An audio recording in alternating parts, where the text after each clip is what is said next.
Heat check. Basketball, basketball, college.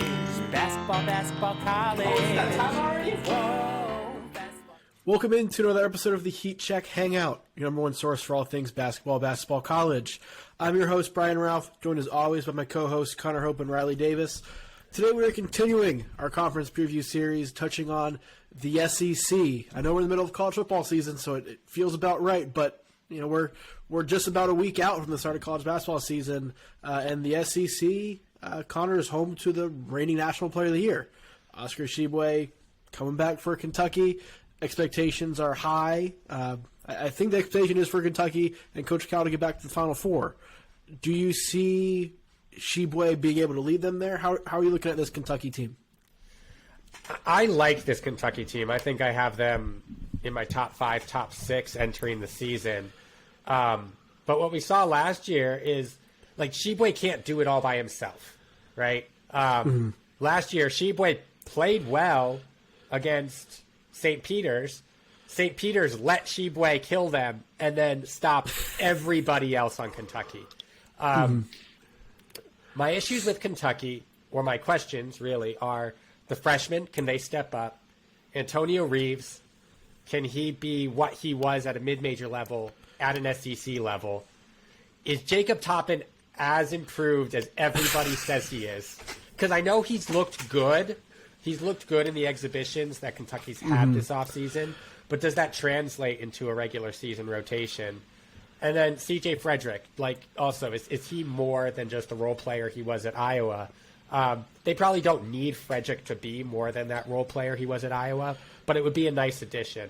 But you know what you're going to get from Tshiebwe? He's going to be first-team All-American for most of the year, most likely, assuming he gets back from that the surgery at full strength and can have some of those early National Player of the Year type games.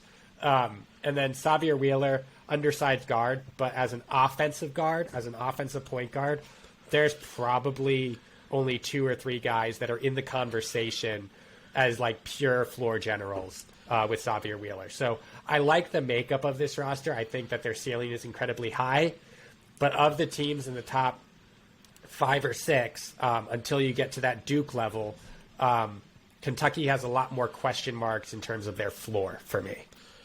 Well, Riley, let's dive into that floor, whether you agree with that or not, because I think we saw with Kentucky, the base level of play last year was pretty high, but there were some questions, particularly on the perimeter with their shooting, that caused some lower lows, obviously, the St. Peter's loss being the lowest. How do you stack them up this year from a ceiling and floor standpoint? Is there that wide variance again?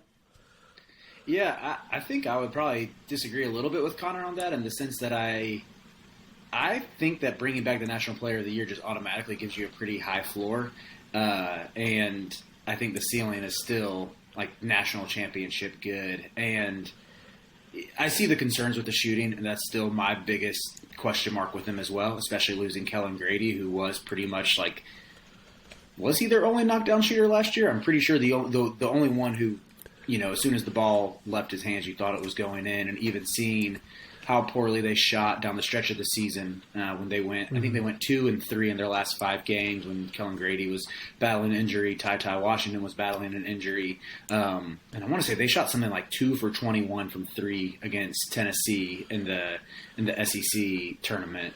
And the percentage wasn't quite that bad against St. Peter's. I want to say it was something like 5 for 15, but it was still, we saw that number dipped significantly in a blowout loss to Tennessee, and then, of course, a shocking loss to St. Peter's. But, you know, Kentucky is one of those teams that I think gradually, as the preseasons wore on, the offseasons wore on, my view of them has increased to where I would put them firmly in the top 5. And that is due partly from a shout out to Terrence Oglesby on his podcast with Rob Doster and John Fanda. This was like 2 months ago. He pointed out just how efficient their offense was last year. Like, they were number 5 nationally in KenPom, highest effective field goal percentage in the SEC, and just how having someone like Oscar, who is able to score off of every offensive rebound, score around the basket, it gives you, I think, even though, you know, you can, I mean, T.O.'s point was basically like, people might say that John Calipari's offense is antiquated, but having someone like Oscar down low, I think, gives you such a high floor. I think the floor is probably what we saw last year. I think Sheboy and Wheeler are probably one of, if not the best 1-2 duo in the league. That being said, I don't think either is the most important player for Kentucky. That's going to come down to Kason Wallace and Chris Livingston, the two freshmen who are likely going to start on the wings. Because as you mentioned, Connor, they had fine point guard play last year. Sheboy dominated down low, but they couldn't shoot, and they didn't get enough from the wings on the perimeter. The scoring options, right? Ty Washington produced that a little bit, but he was hurt and dinged up a little bit down the stretch. Livingston and Wallace, one of them has to be a legitimate scoring threat on the perimeter for them to be more of the team we think they can be. Right, shooting-wise, again, we'll see what happens with Antonio Reeves, but you're counting on him and C.J. Frederick kind of holding down the shooting, coming off the bench. We'll see if that proves to be enough, but to me, if they are going to be a Final Four caliber team, if they are going to be an SEC championship-type team, Wallace and Livingston are going to have to step up and play big roles, and one of them is going to have to be essentially the number 2 option or the top perimeter option with Sheboy down low, because they need somebody who can create and is a threat. Wheeler is an excellent playmaker, but you mentioned with St. Peter's, nobody is scared of him dropping 30 on his own. To me, that's the difference. But the SEC, there are a lot of other teams at the top that are battling Kentucky for, we'll say, figure to be in that championship race, right? Kentucky, consensus preseason favorite. You might find some other opinions, but Arkansas is always up there. Some people like Alabama, Auburn in the mix as well. Tennessee, bringing a good number of people back from last year's team that was a Final Four favorite pick before they bowed out in the first weekend. So, Riley, I'll go to you. Of that next group, who do you like the most, either challenge Kentucky or potentially like more than Kentucky? I just wanted to touch on Kason Wallace a little bit more and see if y'all have any thoughts on him, because he's someone who I think he's built like a tank. I mean, he's like 6'4", legit like 190, supposed to be this defensive ace. I'm wondering if we'll see him used like at the point of attack, kind of how Cal used Ashton Hagans a couple of years ago, but he's got, better size than Hagans. And,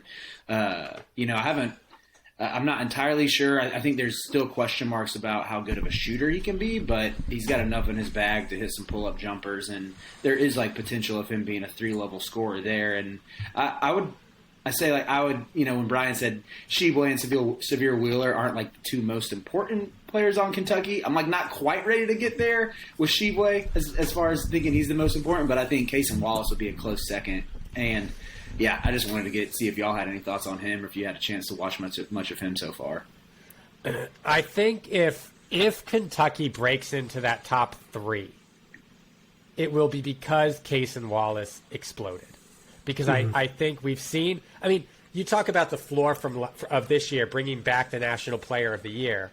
They had the National Player of the Year last year, and their floor was still – their ceiling was high and their average level of play was pretty high. But their floor was pretty low. Not just the St. Peter's loss. Right. Even early on in the year, they lost to a Notre Dame team that, although they turned it around, went 1 of 6 against Division I opponents, and that one was Kentucky.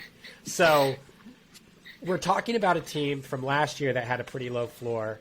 I think their floor this year might be higher just because I think Reeves and Frederick add more shooting than you had with just Kellen Grady last year. But Case and Wallace, really, like if they are that 1, 2, or 3, break over the consensus top 3, break over Baylor, like I think Kentucky will have to rely on Case and Wallace's scoring output. Not necessarily that Sheboy is not going to go for 18 and 12 again, or 18 and 14 or whatever he went for last year, but just that Case and Wallace is going to become, I think, at least the second option, if not the first. Yeah. I think the offense is going to flow smoother, too. You mentioned that Notre Dame game. After that game, I remember John Calipari coming out and talking about how they were changing their offense to get the guards playing more downhill, like his offense was when he had John Wall and his early Kentucky days, which suddenly that happened, and Severe Wheeler, who excels at attacking downhill and making plays, started playing better. And the offense worked. Like, it was one of those things where it's like, why weren't you doing that before? So I think he's got that personnel or that part down. There is no feeling out of what works with your lead guard, right? And so if you can slide Wallace into that and have him be the scorer, that's going to bode really, really well for Kentucky to try and fend off some of those other teams. Also, as a note, make sure your AirPods are charged before you start a podcast. So that next tier of teams that you asked about, back to that. Yes, the next tier of teams have their AirPods charged.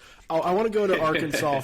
Go to Arkansas first because they're the other team that's full of freshmen and is going to, I think, be very reliant on how those freshmen perform. Riley, to determine how high their ceiling is. Because this could be another team that's extremely high variance, but Eric Musselman has gotten it done at a high level for pretty much his entire time in Fayetteville. Yeah, I think Arkansas obviously has arguably a higher ceiling than Kentucky. If not higher, they're right there with them as to where if everything clicks for this roster, they have the coaching and even some veterans on that roster to pair with the freshmen that this could be a national championship team. I think a lot of things have to break right for Arkansas to make like a Final Four run just because of the variance and the unpredictability of freshmen and one-and-done heavy teams.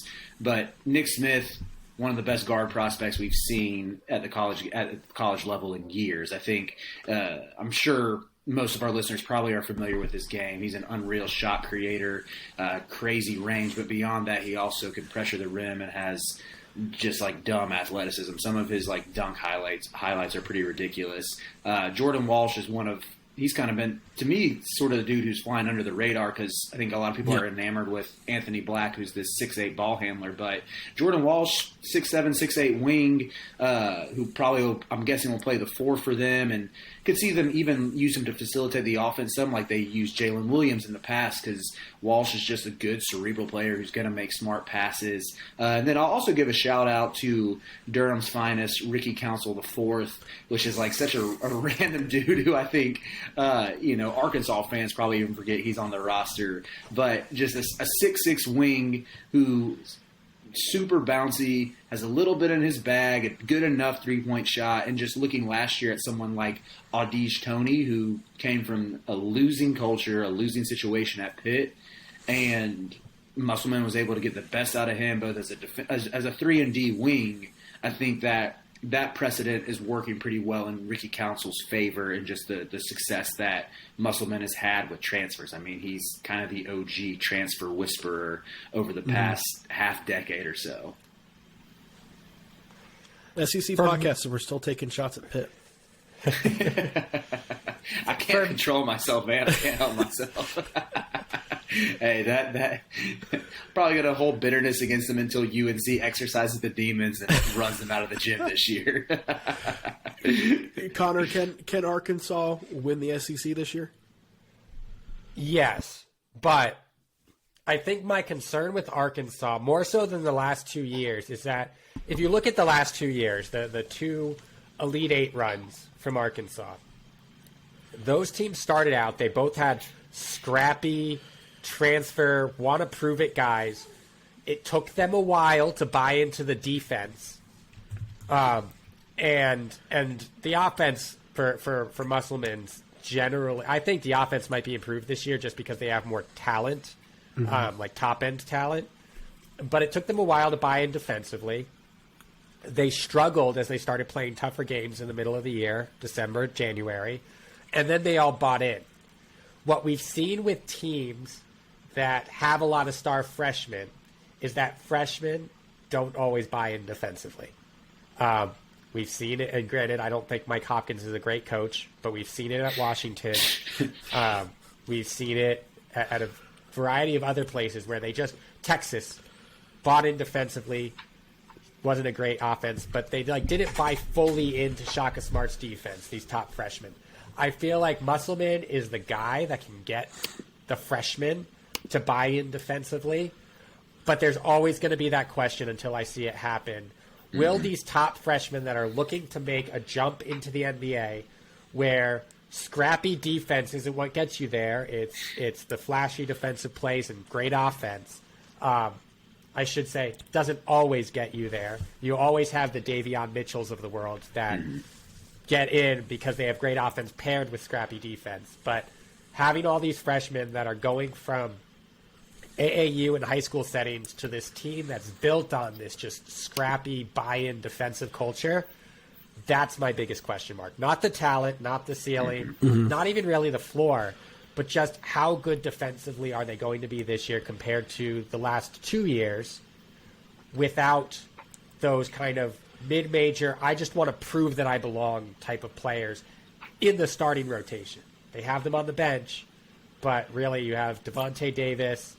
You're probably going to start 3 freshmen, and then Trayvon Brazile, who is another SEC sophomore transfer. Like, those are probably your 5 starters.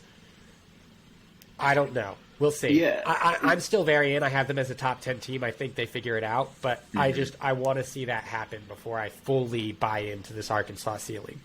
Yeah, it's interesting you make that point. Like, looking at their projected starting 5 from the ALMANAC, I mean, you were spot on with Nick Smith, Devontae Davis, Anthony Black, Jordan Walsh, Trayvon Brazile. I'm not sure how to pronounce it.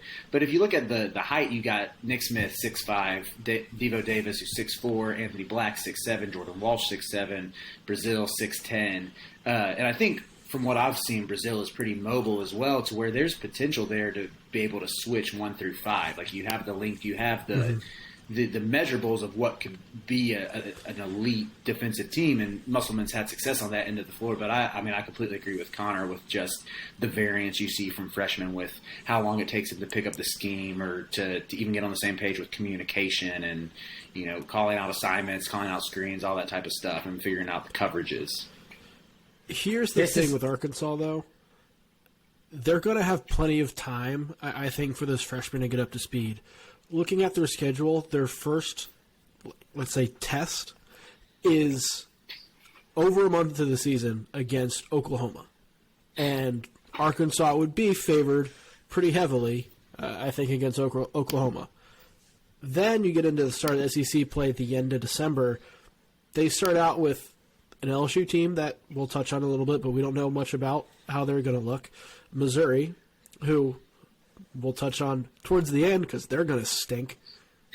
Auburn and Alabama, question marks there. And then you get into Vandy, Missouri, Ole Miss, LSU again before we're already to the SEC Big 12 Challenge end of January where they play Baylor. Like, they might be tested 3 times before the end of January. Those freshmen are going to have plenty of time, should at least have plenty of time to go through the growing pains, get up to speed defensively, figure out the pecking order, work through the offensive issues that are going to come with just having a whole bunch of newcomers, right? They should have plenty of time. If they can keep winning, the schedule sets up for them to be a top 5 team really going into 2023, the start of the SEC play. Getting this a little bit later too, but the SEC schedule also sets up pretty well for them. Like, if you're an Arkansas fan and you're looking at this season to potentially be the year, number one, because it's the talent you have. It's as much talent as Musselman's had. It's as much talent as Arkansas has had since they won the national championship, really. But the schedule also sets up for them to be successful, both in a easy ramp-up period and just the overall strength compared to what it could be. So if you're an Arkansas fan, I have high hopes that I think the chances of you reaching your ceiling are much higher than that floor because you're going to have time to work through those issues. Yeah, they're a team that I can see it playing out where they play one top 100 offense in South Dakota State before that Oklahoma game, and South Dakota State's defense sucks.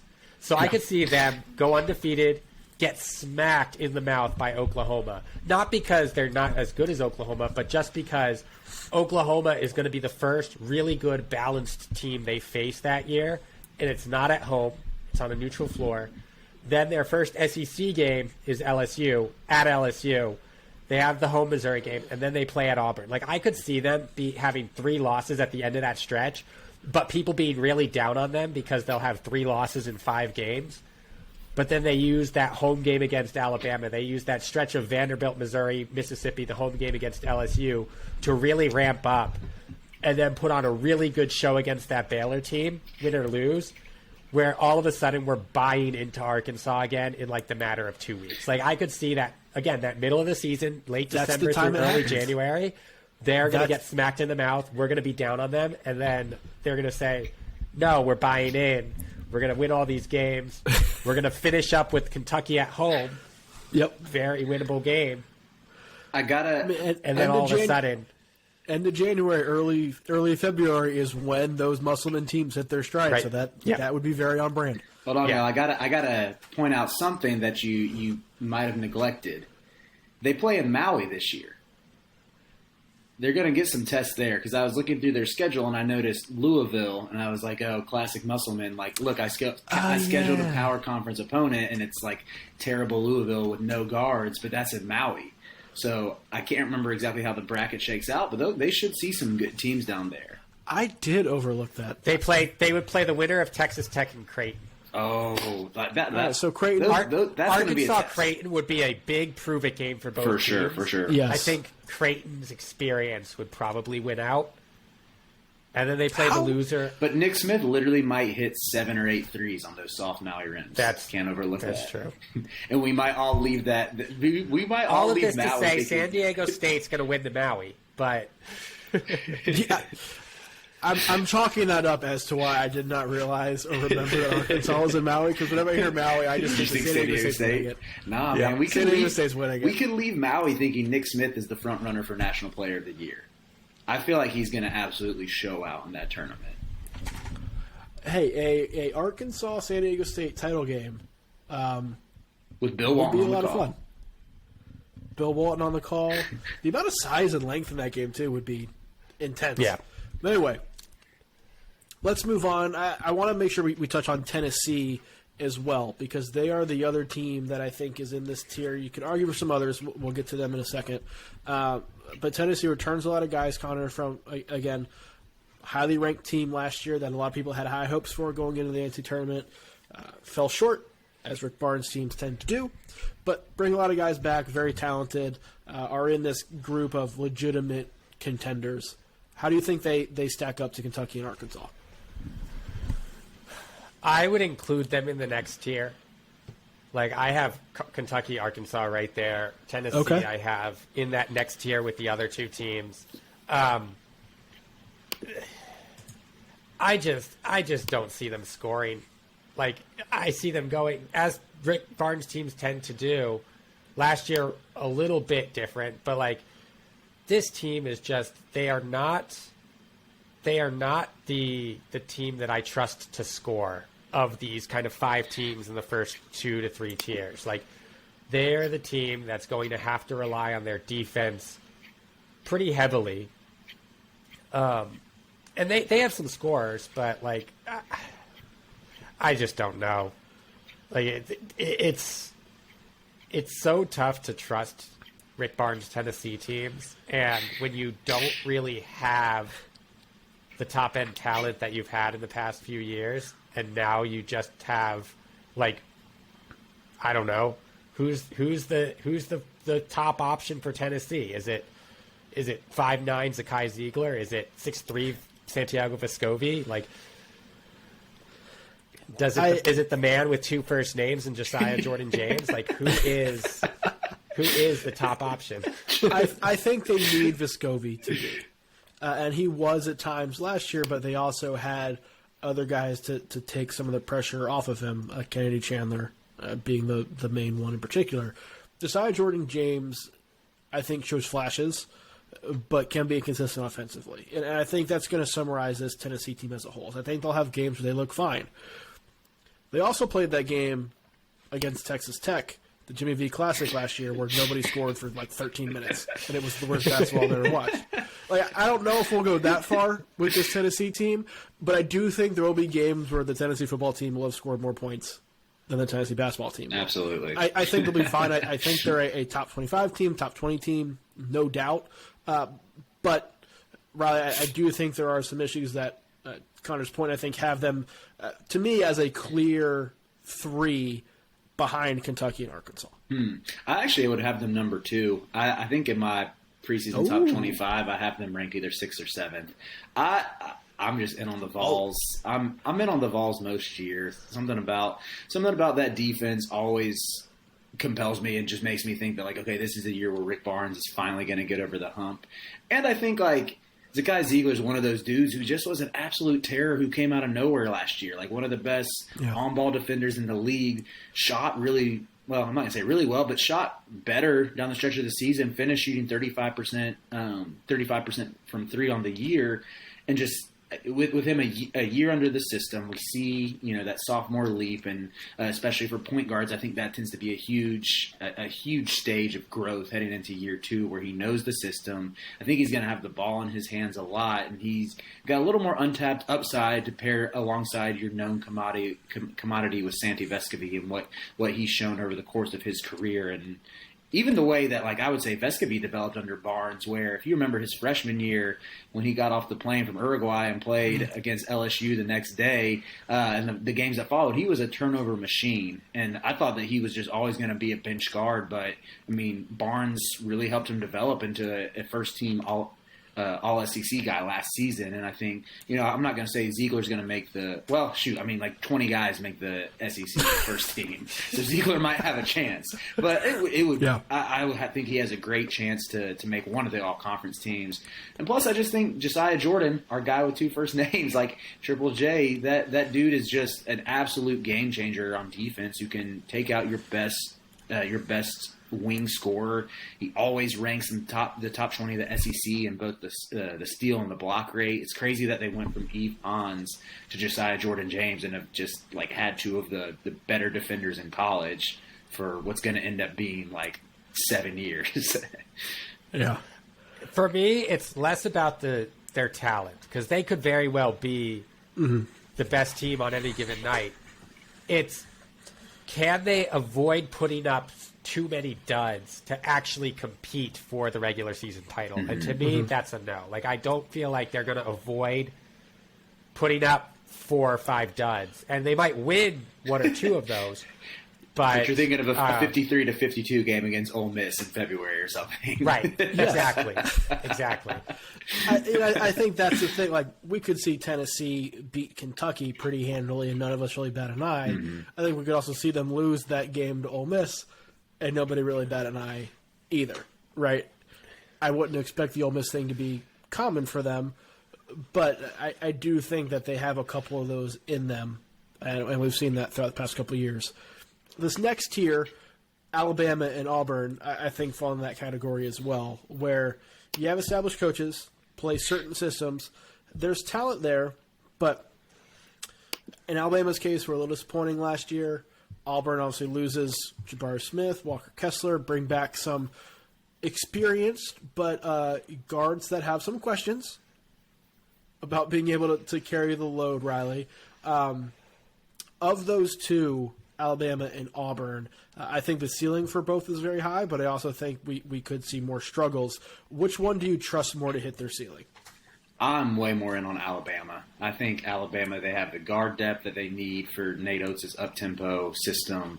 You have 2 X factors in both Javon Quinterly and Amari Burnett, who, provided Quinterly's healthy, provided Burnett finally is, I don't want to say finally to be insensitive, but as, recovered from his ACL tear. I mean, one of those dudes will come off the bench and, like, both have crazy pedigree. I mean, Quinterly's proved it before. He's been an all-conference guy. Amari Burnett was a kid who I loved watching him at Prolific Prep and thought that he was going to be, an immediate contributor, like double-digit scorer for Texas Tech that didn't materialize. But in addition to those guys, you also have Mark Sears, which I feel like we need Lucas here to get into his Mac bag. I need his Midwestern accent, just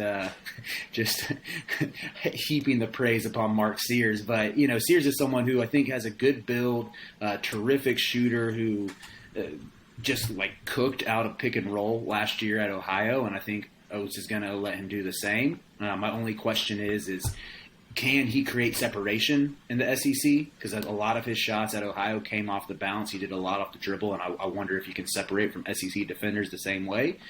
But even if you can't, I mean, you got a couple other bites of the apple with Quinterly, with Burnett, and then Jaden Bradley, who's a 5-star kid coming in. And, yeah, all that Steven mentioned, I haven't even started talking about Brandon Miller yet, who's another dude who's just like, I mean, SEC Player of the Year potential. Which might sound, I mean, you might need like an Oscar Tshiebwe injury or something to like get there, but that's the type of talent that Brandon Miller is. Connor, I know you're high on Bama as well. Yeah, I have them. I think I have them 5th in the conference, but I think outside of Kentucky, they are probably the most likely team to make a run to the Final Four in the SEC. Mm-hmm. They have a not unlikely path to having the best backcourt in the SEC. You have, like Riley said, you have Sears, Bradley, Burnett, Javon Quinterly, but you also have Dom Welch, who was just a flamethrower from 3 for St. Bonaventure. Brandon Miller's a 5-star guy at the 4. Charles Bediako's just a mammoth of a man at the 5. And then Noah Gurley, great role player in the front. Like, he doesn't need a ton of minutes. He'll just go out there and do what you need him to do, especially defensively, for this Bama team. So, like, the reason why I have them 5th behind Auburn is because I also think that Nate Oates' 3 and layup style of offense is very inconsistent. It is the reason why they've lost early in March. But when it's on, you can win a semi-road game against Gonzaga. Like, it's just, it is that level of highs and lows with this Bama team. And the talent's there. The depth and the balance is there. It just needs to hit. And I agree with Riley. I think when it does hit, this is a really, really, really good Bama team. I mean, even when you're listing out those names, I forgot about Dom Welch and what he's already accomplished, but even Bediako, who's a former 5-star kid, like, on paper, this team has really achievable upside of being like a top 5 team in the nation. They don't need that many breaks to get there. We touched on Brandon Miller some, but there are parts of his game that look a lot like Jabari Smith to me. He's not the elite shooter that he is, but how he scores in the mid-range, just the way he takes like these turnaround jumpers, high release, cooks in the mid-post, high post. I'm like, yeah, this dude's a shot maker, and he's like 6'9", super bouncy too. We mentioned all these guards for Bama. We've just gushed about 5 of them, right? The 3 and layup offensive system we've talked about on this podcast before works incredibly well when you have those versatile guards who can make plays and have multiple of them on the court. At its best, we see what they did against Gonzaga and that game against Houston. That was one of the best games last year. But it's also easy to defend when those guards aren't creating. Right. We saw this when Iona beat them. Rick Pitino was like, you're only going to shoot threes, so we're just going to put all our guys on the perimeter and make you shoot contested threes. And Alabama was like, we can't shoot anything else, so okay. And they lost. And that became the blueprint for how to beat Alabama. They were like, opponents figured out that Alabama was going to shoot threes no matter what. And I think that was something that's been drilled into them by Nate Oates. They do some stuff in practice where mid-range shots, I think, count as negative points in their scrimmages or something like that. Like, they do everything they can to deter taking anything other than threes and layups, which is fine from a philosophy standpoint, but there has to be some flexibility in there. And with this depth of backcourt, I think that they're going to play at the higher end of that because you're going to have so many playmakers and shot makers and shot creators. But there's got to be some wiggle room in there. They can't be as strict with that unless they're going to have some of those, not Tennessee duds, but some duds thrown in there. Yeah. I do want to bang the drum for Auburn real quick because I have Bama ahead of Auburn as well. But I don't think Auburn's going to fall off as much as people think they will. Jedi Broom is awesome. Yeah. And he's an awesome rim protector. Like, I know everybody loved Walker Kessler and Jabari Smith down low. I said every The North Carolina fan loved Walker Kessler. not, The North Carolina not fan everybody loved loves Walker Walker Kessler. The rim protection that he brought, like Yes. the front court duo of them blocking shots at the rim, was the best in the country, right? And so you lose both those guys. Janai Broome can produce at that level. He did. Now it was at Morehead State, but he was a big game player. Like, he played his best against the best teams, against NCAA tournament caliber competition, against other dominant big men, and had his best games. So I don't have any doubts that he'll be able to make a sizable impact. You have that. You have the guards. You got some of those highly rated freshmen coming in there, too. Auburn's a top 15 team for me, too. Like, I think both those teams are top 15 teams. The guards still give me pause about Auburn. I would not be surprised if Auburn actually finished higher in the regular season standings, just because of how hard it has become to win at Auburn Arena now.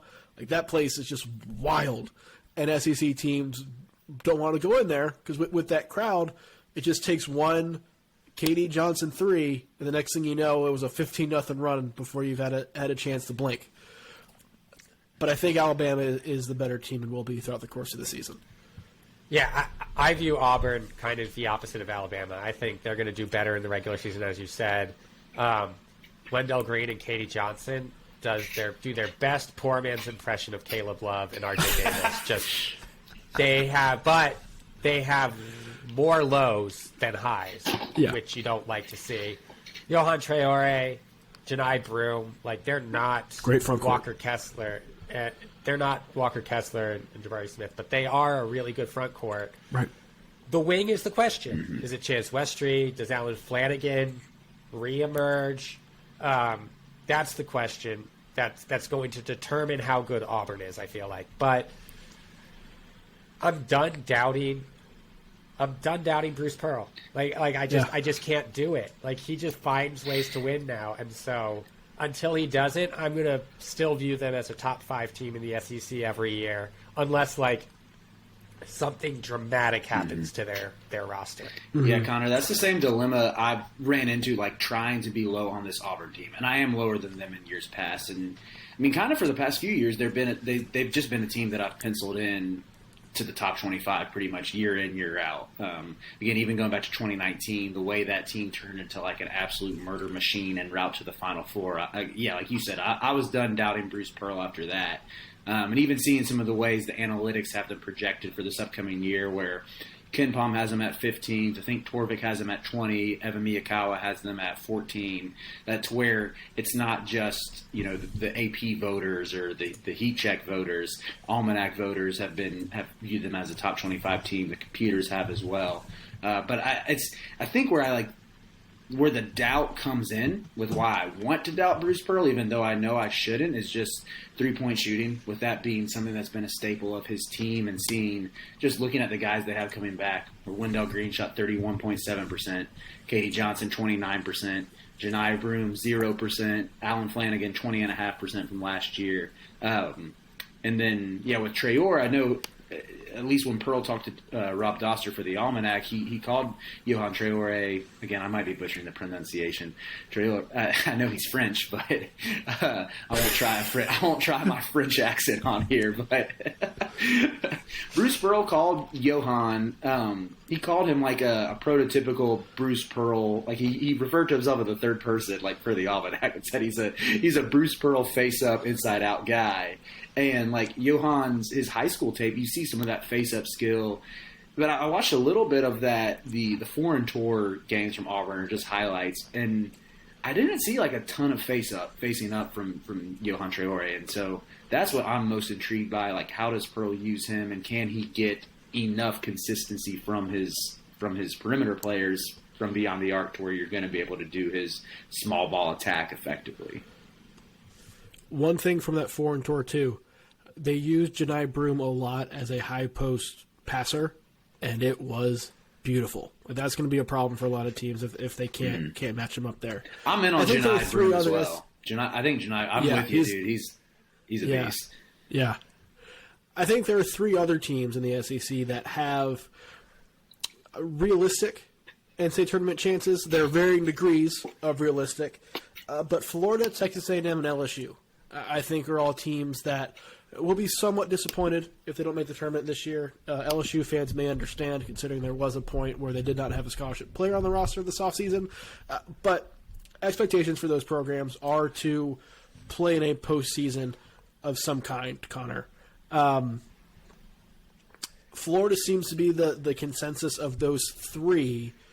Are they for you? Yes. Why? Their roster's really good. Like I feel like people won't appreciate it until they see the analytics wizard that Todd Golden is actually utilize this roster. But is it unfounded to say that Colin Castleton is the most underrated big man in college basketball? No. Because he might be. If he's not it, he is one of. I mean, he's what, a 16 and like almost a near double guy. He put up 2.5 blocks a game last year.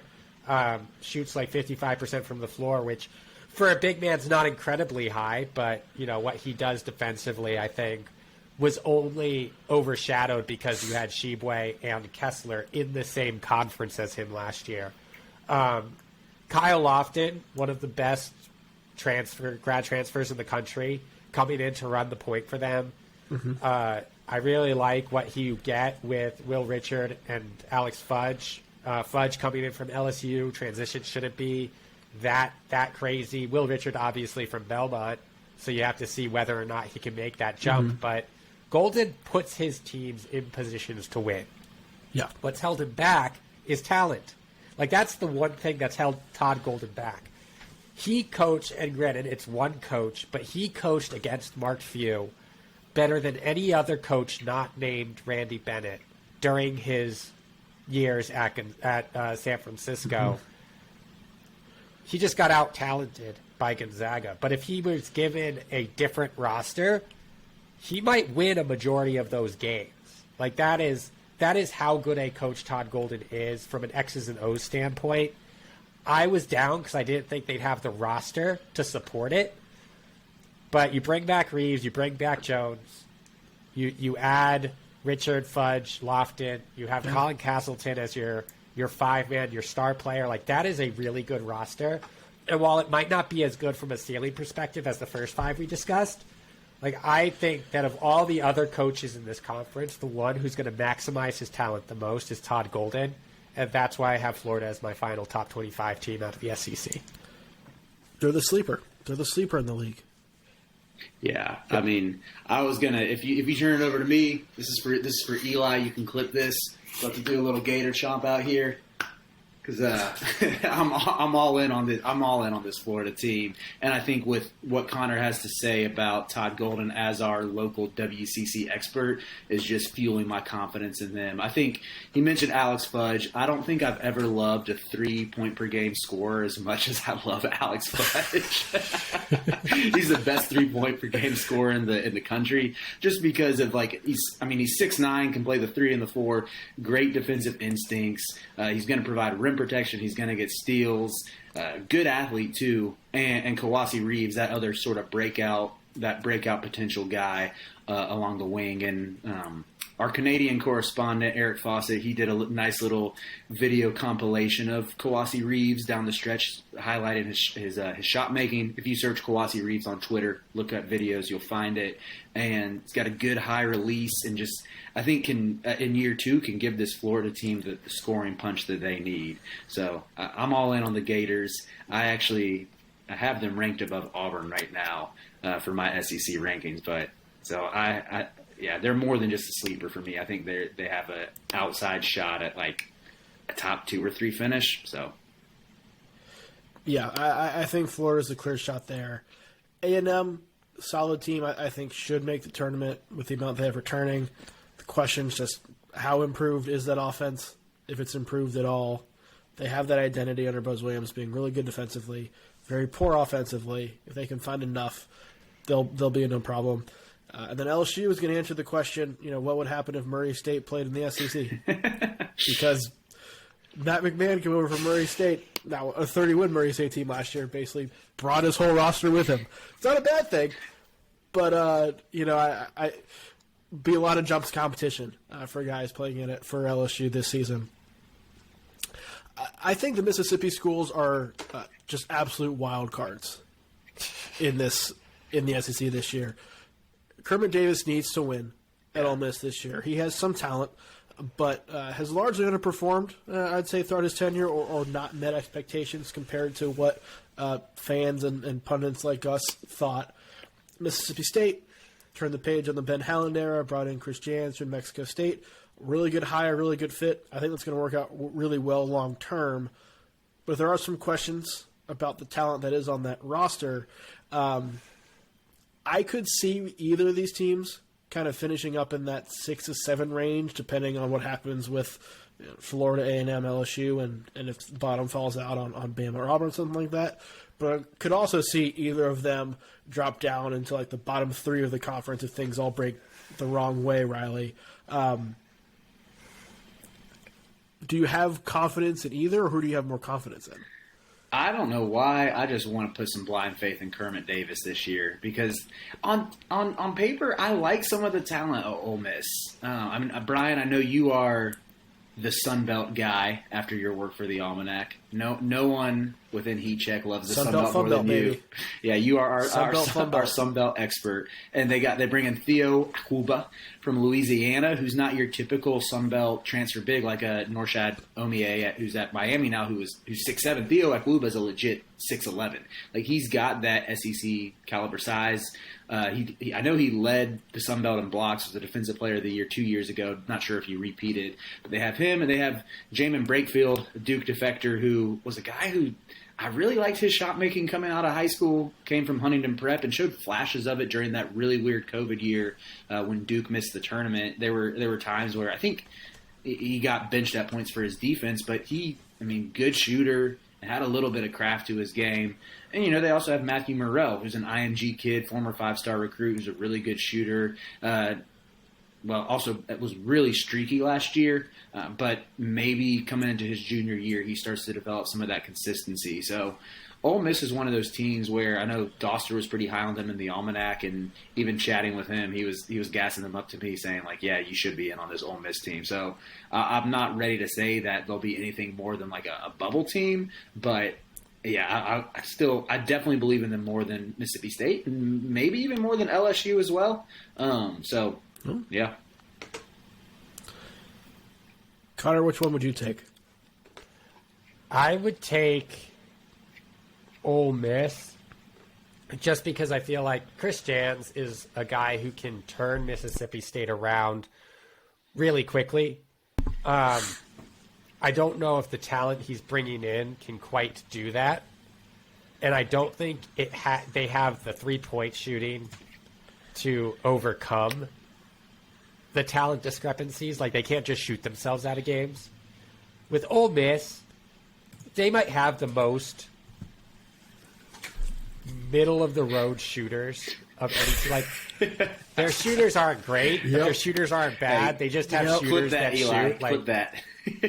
middle of the road shooters, but players. They have more players that I think have proven themselves to be capable of competing. Now, not a ton of minutes, right? Their starting lineup may combine for like 35 minutes a game last year, but they have enough, not a ton of points. They might combine for like 35 points per game last year as a starting rotation, but their minutes per game, the talent they have, the ability the proof that they have shown where they can compete at the SEC level, I think outweighs maybe some of their kind of, they're not going to shoot themselves out of games, but they're not going to lose it from the 3-point line either. Yeah, I think that gives me more confidence in Ole Miss. But I think there's a clear top 8 with the 8 teams we talked about previously. I think the bottom 6 in this league are atrocious. I think the bottom 6 teams in this league, the bottom of the SEC, we are underrating how bad it's going to be. I don't have faith in Ole Miss being anything more than they were last year. again, I think Chris Jans is going to be a really good coach for Mississippi State long term. He's got to get talent there, and it's not there this year. I don't think either one of these programs is significant in the NCAA tournament.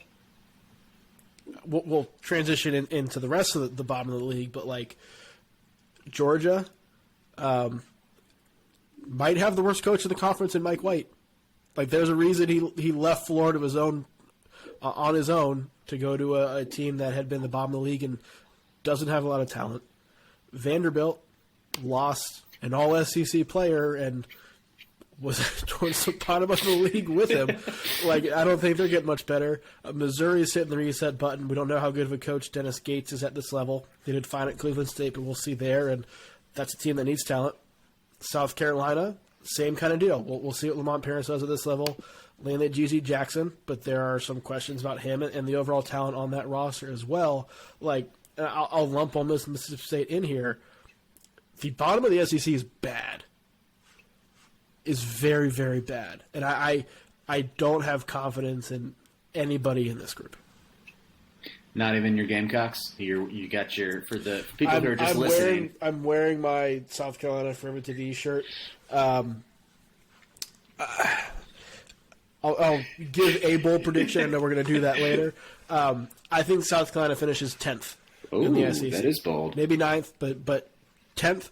And that's not a reflection of how good I think South Carolina is. I think that's a reflection of how bad I think everybody else is. Brian, I think you were born in the wrong era because most of our listeners / readers might not know this, but Brian drew interest from Elon coming out of high school in basketball, and that would be enough for Lamont Paris to offer you a spot at South Carolina. With the roster he's got they needed roster spots, man. They needed roster spots. But I think they'll be fine. You look at this bottom group. GG Jackson has his own issues as a player and just growth to do. He's still pretty raw. I think he's the best player by far in this bottom 6 here, right? So you have that. You have a coach who proven he can win at an NCAA tournament caliber team. Might be talking differently if Malachi Smith hit the shot in the closing seconds and they beat Illinois. Chattanooga last year. Like, again, I don't think South Carolina is going to be great. I don't think anybody in this is going to be great. But I think there are teams who are going to be considerably worse. Again, I think it's going to be a dumpster fire at the bottom of the SEC. Yeah. Yep. We'll leave it there. We'll I don't think there's much more to say. We'll pick out those teams as we go through our projected standings here. Riley, I'll start with you. We've kind of teased it, but who do you have winning the SEC this year? Who's your top team? Got Kentucky at the top. Connor? Yeah, it's Kentucky for me. Give me Arkansas. Oh. Schedule sets up well for them. Mm-hmm. Conference schedule.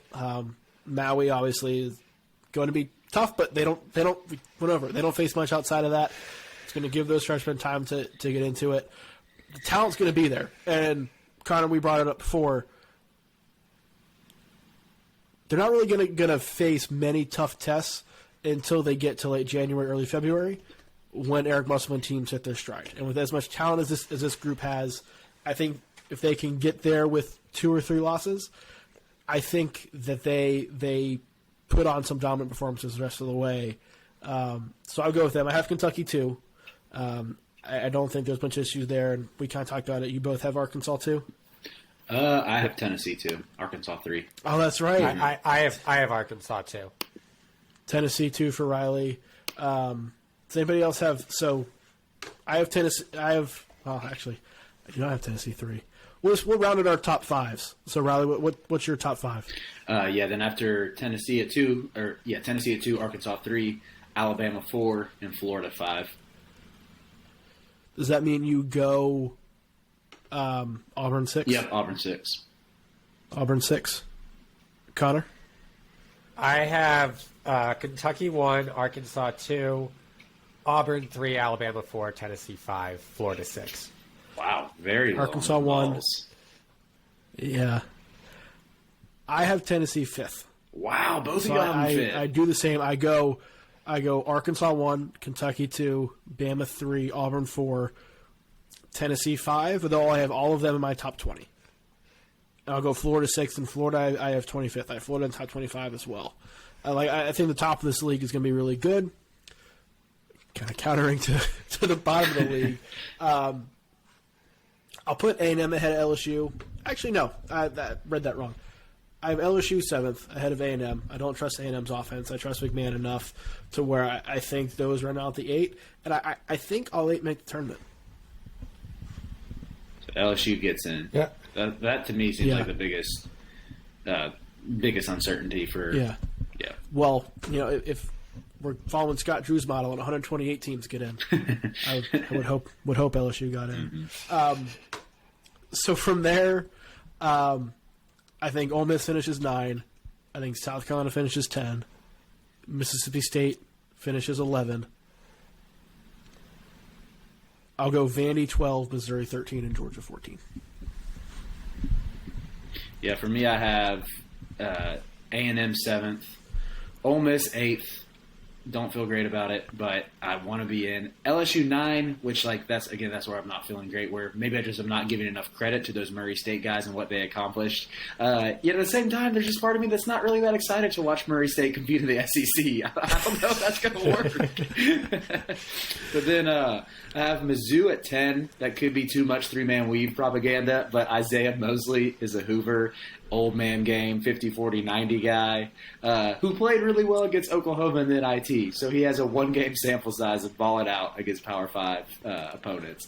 And then I have Mississippi State 11, and then basically, 11 through 14 is like, who cares? But Georgia 12, Vandy 13, South Carolina 14. My apologies, Brian. But Boo. I have Texas A&M 7, Mississippi 8, LSU 9, Mississippi State 10, South Carolina 11, Take it. Missouri 12, Vandy 13, Georgia 14. Yeah, I don't know why people are boosting this Georgia team because they got Mike White like that. Like I understand it might be an upgrade over Tom Crean, but it's not like it's not like it's a huge upgrade. There are people out there still with stock in Jabri Abdur-Rahim. This is the year he's panning out. Hey. We'll close the way we always do with bold predictions. I know I've already given a couple. I have one more in the tank that I'll throw out there. But Riley, let's hear yours. Oh man, okay, bold prediction. I want to Brandon Miller, SEC Player of the Year. That's going to be my boldest of bold. I'm looking at it. I'm like, I see a gargantuan obstacle in the way in Oscar Tshiebwe. I see the I'm him Twitter obstacle in the way of Nick Smith, and how that's what everybody's going to be saying about him for literally 6 months. But I'm enamored by Brandon Miller's talent. So, and just what Nate Oates had to say about him. Connor? I have 2. I have a Player of the Year one as well. I think Colin Castleton wins Player of the Year. I feel like any pick for Player of the Year that's not Tshiebwe's gold. Yeah. I feel like Colin Castleton wins Player of the Year. I feel like there is talent around him, but not enough in the same way that like Kason Wallace could potentially hurt Oscar Tshiebwe's repeat, because I feel like Kason's going to be so good offensively in a way that they really didn't have that guy last year. And then, I don't agree that the SEC gets 8 teams in the tournament. I think they get 7. I think the SEC gets 5 second weekend teams of those 7. Like I think they their first round is I feel like they all win their first game and they win 5 of the 7 games in the second round. Like that's how good the top of this SEC is. The bottom sucks, but the top is really good. Yeah. And the fact the bottom sucks is going to prop up the records more for those teams at the top. So I think we'll see a number of those teams ranked really throughout the course of the season. Touched on a couple. I'm going to stop short of saying SEC Player of the Year because I do think that if Tshiebwe just continues to be good and Kentucky's good, that media might give it to him by default. But by the end of the year, Nick Smith is easily the best player in the SEC. Guys, remember J.D. Notae's surge in February last year once Arkansas clicked? Suddenly he went from like nobody talked about him the first months of the season to being a third-team All-American. I think Nick Smith has that surge. Will be the second college basketball player drafted in the NBA draft as well. Keontae George from Baylor will be the first. The top 3 picks aren't going to play college because you got Victor Wembanyama, Scoot Henderson, and Amen Thompson. But I think Nick Smith rounds out that top 5. I think he's the second college player drafted. If I'm Arkansas, I want Nick Smith to hit before SEC play. True. He will. I think he will. But I just point out, like, the surge that Note went on. I think Smith could go from very good player to, like, superstar. Yeah. I'm telling you, during that February run. But we're gonna get an incredible Nick Smith Maui performance. You can book that. That's happening. I could see Arkansas going 1-2 and still being very impressive in Maui, because like the first game they're winning because Louisville's probably the worst team in Maui. But if they go up against Texas Tech or Creighton, Texas Tech could easily be like a 47-44 loss because Arkansas hasn't quite figured it out offensively yet. I also think there's but Creighton Creighton could be a very good game with Arkansas. Wouldn't be a huge loss for them. And then if they go up against like an Arizona, because Arizona's going to lose to San Diego State, like yes, how are they going to handle the speed at which Arizona plays is going to be the big question mark. Like they could go 1-2, but Nick Smith could average like 18 points a game because he's just that guy. So I like that pick. Yeah, he's going to abuse Louisville because Louisville's got one guard. You know, masterpiece son is going to be good luck guarding Nick Smith. Hey, that kid got a multi-million-dollar NIL deal allegedly, so it's in there somewhere. Well, thank you guys very much for listening and watching this episode of the Heat Check Hangout. We'll continue our conference preview series next week. We're getting close to the start of the season, but we got to go through all the mid-major programs, the top ones. Give our takes there, let you know what to expect from the non-power conferences. Then we'll get into the season. November 7th is right around the corner. It's a slow build, a slow first week to the season, but at that point we'll just be happy to have college basketball back and actual games to talk about. So my co-hosts Connor Hope and Riley Davis, I'm Brian Rauf. Thank you very much for joining us. We'll talk to you again next time. Basketball, college. Basketball, college. Oh, is that time already? Whoa, basketball, college. Come on. Basketball, college. Basketball, college. Whoa, basketball, college.